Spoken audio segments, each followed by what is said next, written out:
Welcome to another edition of Write Out Loud. This is the very first ever Twitch short story that was written by followers of my stream who showed up and, through their own writing style and skill, wrote this horror themed short story that I will be reading in its entirety. Once upon a time, there was a place where it never rained. This was a forbidden place. Every morning the sun fought to break through the ever thick fog hanging over the trees. Every morning it lost the fight. Beams of lantern light shot between the evenly spaced trunks. They stood surrounding the place like silent sentinels, fighting a losing battle. This dilapidated place looked as if it was once an esteemed structure that had passed its prime. Vines and cobwebs clung to the window frames. In places, trees had grown inside buildings, through roofs even. Row upon row of nearly destroyed houses lined the streets of the forgotten suburb. A lone dog barked solemnly in the distance. It was answered somewhat more vigorously by a creature lurking in the dark just beyond where there was still light. A glint of yellow flashed in its eyes in the morning light. Evil lurked within them. The creature was disfigured with little to no evident human features. A faint scent of the air caught the attention of the malnourished dog standing at the steps of the house. It smelled faintly of the dog's master, but mostly of sweet rot. The creature stared at the dog with intrigue. A crack split the air, a breaking branch or bone. Two heads, none of them human, whipped around. Fleas fell from thick matted fur as the dog limped from the street into the alley between the houses, searching for the source. At the other end of the alley, just outside where the light reached, a figure rummaged in a container, throwing pieces of trash hither and thither. The dog made its way over to the figure and started licking their palm as if they had known each other their whole lives. "Where have you been, girl? I've been looking for you for ages." The girl looked down at the shaggy beast. The dog wagged its tail happily and was just about to beg for cuddles or a treat when the girl froze, staring at the end of the alley from which her dog came. Standing between the houses, the intruder swayed on its six spindly legs. Deceptively quick, it skittered closer in bursts of motion that made both dog and master attempt to turn and flee. In the tree line behind the row of houses, several more intruders stood between the trees, swaying on their thin legs. None of them attempted to move, but all were watching, waiting for the raggedy pair to draw closer. Through her dirty blonde hair, the little girl peered wide-eyed at the pack standing in the forest. When her eyes met those of the pack, a collective shriek split the air, and the hunt was on. "It's time to go, Molly," she whispered to the hound at her feet. Wordlessly, Molly agreed and sped up alongside her master, both making for a decrepit parking lot that held dozens of wrecked and a single intact car. Her fingers, suddenly cold, struggled to pry the door open on the blue sedan. The passenger seat door always was a little recalcitrant, which was only a problem when she needed to use it, like right now. With a trembling hand, she pushed her bag of gathered goods into the back seat and slid behind the wheel. Molly joined her in the car, and the girl floored the gas, making a beeline for the road out. In the dusty mirror, she could see the pack of beasts filing in behind her, shrouded by the kicked up dust. The small pack had grown into a veritable stampede, obliterating anything in their way. Tunnel vision set in as the road seemingly narrowed in front of the speeding car.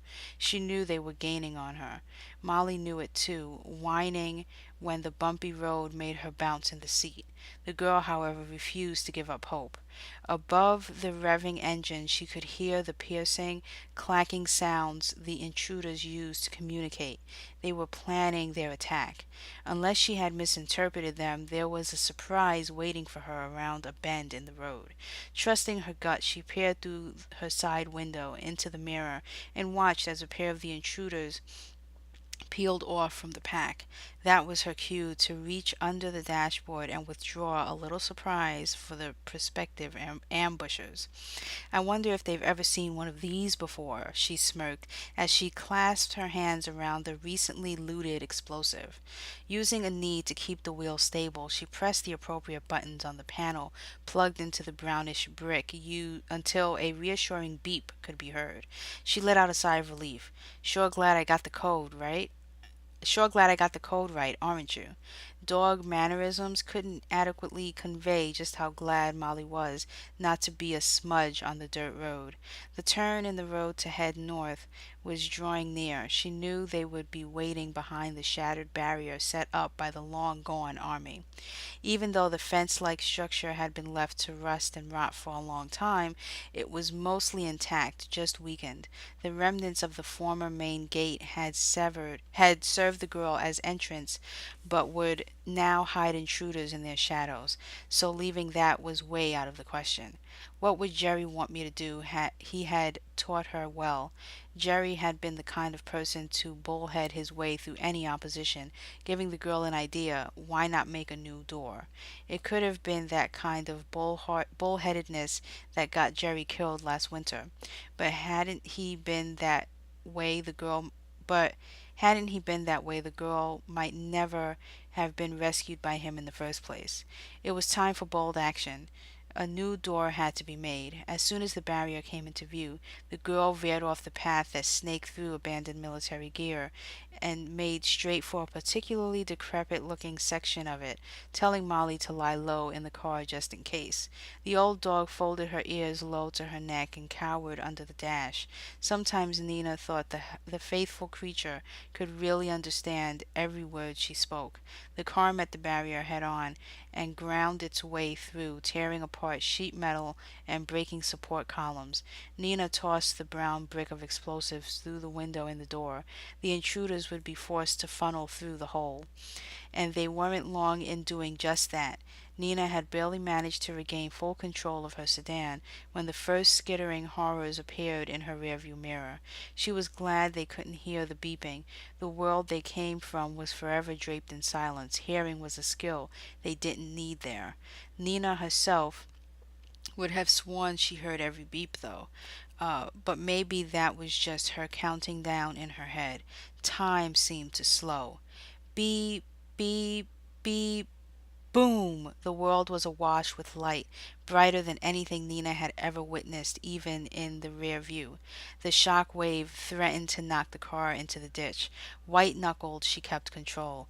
There was no time to watch the fireworks. She had to find a way back to the main thoroughfare in order to leave the former military camp behind.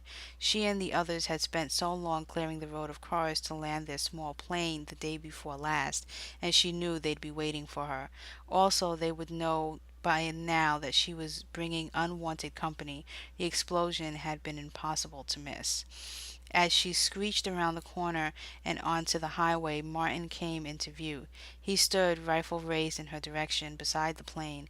First waving, then screaming at him to bail, Martin let go of his rifle and reached for a radio, hopefully telling everyone still grabbing equipment to double time. Whoever was on the other end of the radio must have heard him loud and clear. A quartet of flares shot into the foggy sky in the distance. Almost immediately after, the plane's engines began to roar. Nina had the sedan making make a tire wrecking stop as close to it as she dared, opened the door for Molly, grabbed her spoils, and hurried inside. Martin scowled at her. "What kind of trouble are you bringing our way?" In and out, that was the plan. When has a plan ever gone off without a hitch when the intruders were involved? Nina asked flippantly. "You know the explosion won't even kill them. It'll just send them back to the darkness for a few days." "I know that, yes. I also know that I'd be dead or worse without that blast. And," she said, shoving the bag of spoils at his chest triumphantly, "we wouldn't have this." Martin looked into her eyes as he throttled the plane. "Did any of them touch you?" There was fear in his gaze. Nina hedged for a second, looking at the hand that Molly had licked. "No," she said. "You had better be sure. They'll find us for sure if you're wrong." The plane built up speed as it rolled down the road. The plane rattled its passengers before finally taking off and leaving the haphazard landing strip behind. In the distance, Nina could just barely see the other planes, alerted by the flares preparing for takeoff. She glanced over her shoulder at the five others in the rear. It was the first time out for most of them.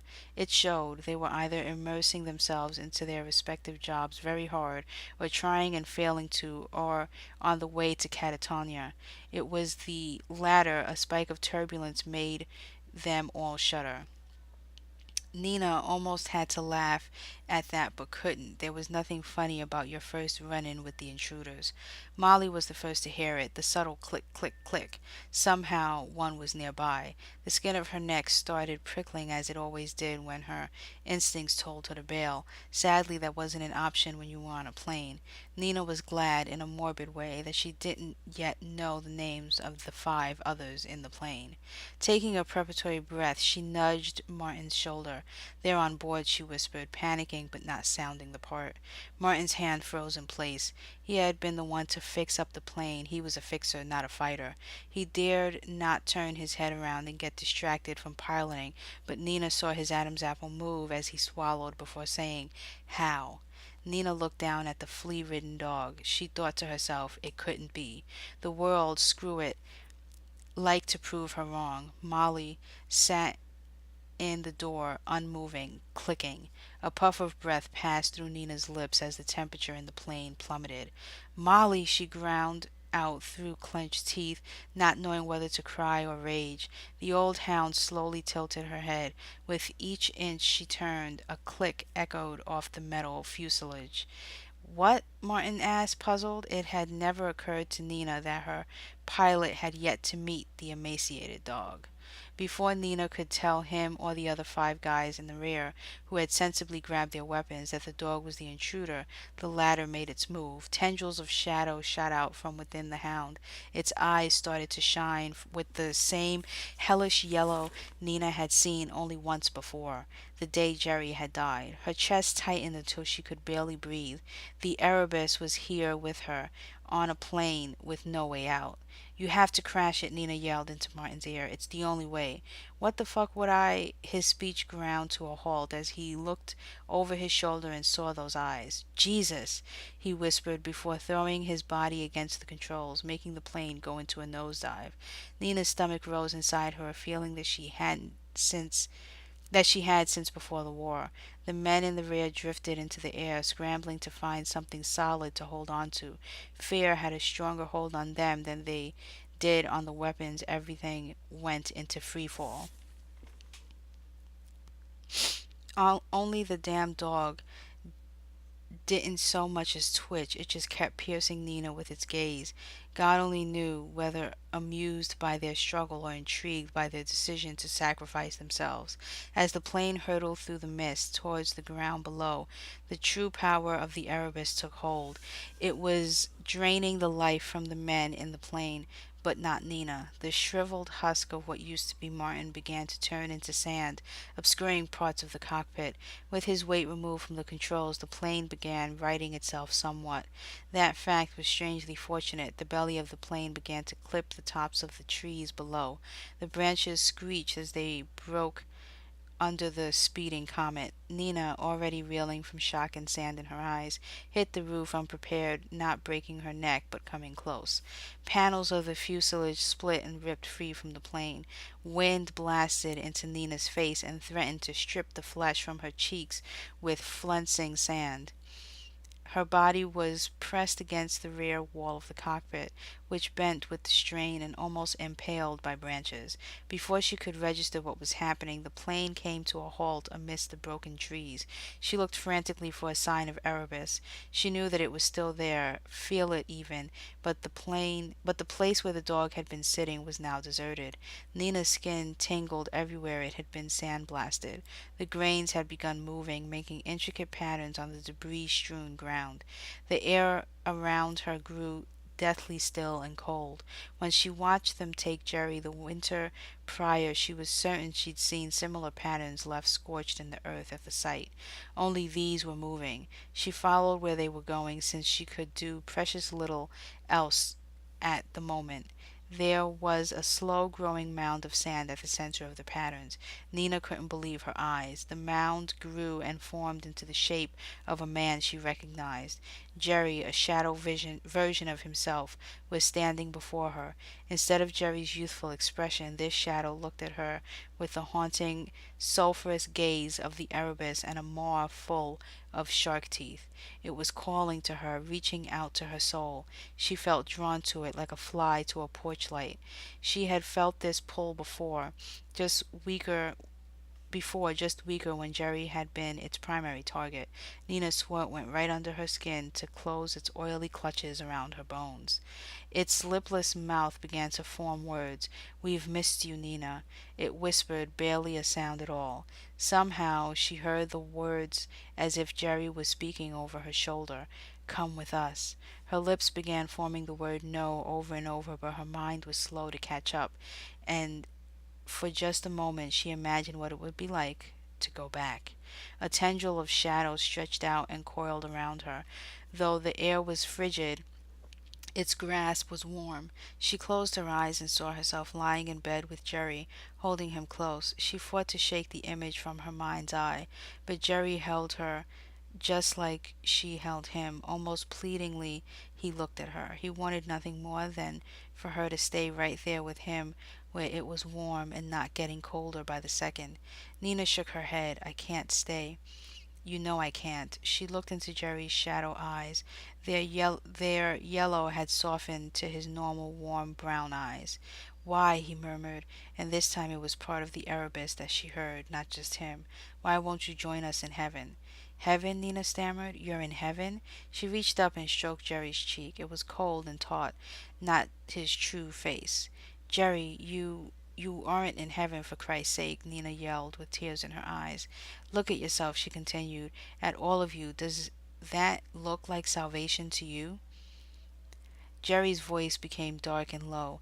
I can show you true salvation if only you'd let me." The pair were ripped from the dreamscape of their bed and plunged back into the frigid and destroyed forest. "Behold!" boomed the Erebus, all semblance of Jerry gone. Its skin started cracking, glowing electric purple, blood bubbling forth and pooling on the torn ground. "You can join us here in harmony." Dozens of intruders circled the pair, Shadow, Jerry, and Nina standing rows deep. Each of them wore the face of one of her fallen comrades, taken by the intruders since the start of the war. Nina knew the names of too many of them. Memories of time spent with each person came unbidden, buried her mind in retrospect. The Erebus picked up a low chant in a language Nina didn't hear so much as felt. The cacophony of familiar voices tugged at her restraint. They were inviting her into their ranks. Every fiber in her body begged her to fight them. Her knees began to shake. Sweat began to bead at the small of her back.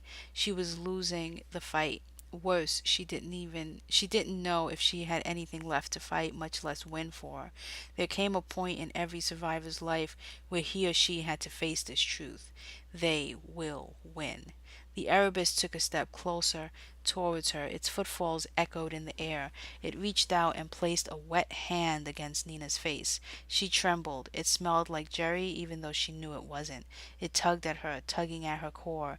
Its grasp went deeper than just her skin or bones. It touched something that existed on another plane, something that resonated with his calling and that of the other faces. The yearning for the familiar touch of a sibling was strong in it. Nina took a step forward and reached out to touch the Erebus. As her fingers drew closer to it, goosebumps crept up her arm. A moment before she made contact with its face, it recoiled. She did the same. She realized it feared her. In this one moment, it feared her freedom, which still remained in full. After all, she still had the choice to refuse it, just as she had done all these years running. Her choice would make it whole again, or condemn it to forever remain incomplete. The visage of Jerry flashed over the Erebus's face for an instant. She knew deep down it was a trap she could not give in to. She took a step back. In unison, the dozens of intruders began to click and lower into a stance, ready to pounce. Nina was ready to accept her fate. She wasn't prepared, however, for what the Erebus did next. The Erebus cried with its own eyes, head cast skyward, and howled its heart out. Nina and every single intruder was struck dumb at this display of real emotion. The Erebus did not feel; it was too far gone beyond humanity, but here it was, reduced to irrationality. Nina approached it when at last its scream abated. And he was right after all, mused the Erebus as it beheld her. But you were wrong. There was venom in Nina's voice. She surged forward and wrapped her arms around the beast, the intruders ringing the pair all shrilled in apparent pain. The Erebus went into spasm, shaking in her arms. You'll never take this world, she spat in its face. You may have ruined all our lives, and yet we resist. With every pause in her speech, she crushed it harder. Humanity does not bow to a master it doesn't choose. You, most of all, should know that. The Erebus grinned its lipless mouth. You think you've won, don't you? Despite your strength, despite your conviction, you have failed. The fire in its eyes flared to blazing life. You have given in to us without knowing what you're doing. Nina felt her soul being pulled up through her body. Light bathed over her, and Jerry was in her arms once more. His body may have been cold, but his kiss was hot and violent. If you will not bow, chanted the mass of intruders, you will be broken. Nina gave in to her passion. The chanting monsters surrounding them began to walk in a tight circle around them. You will be broken. You will give in. Like the thousand worlds before, yours will fall. The Erebus with Jerry's visage smiled, and you will enjoy it as we have. Nina could make a choice, but her mind was no longer her own. The intruder had become her. In her own thoughts, the Erebus uttered the last words she would ever hear. You have become us, become God. The end.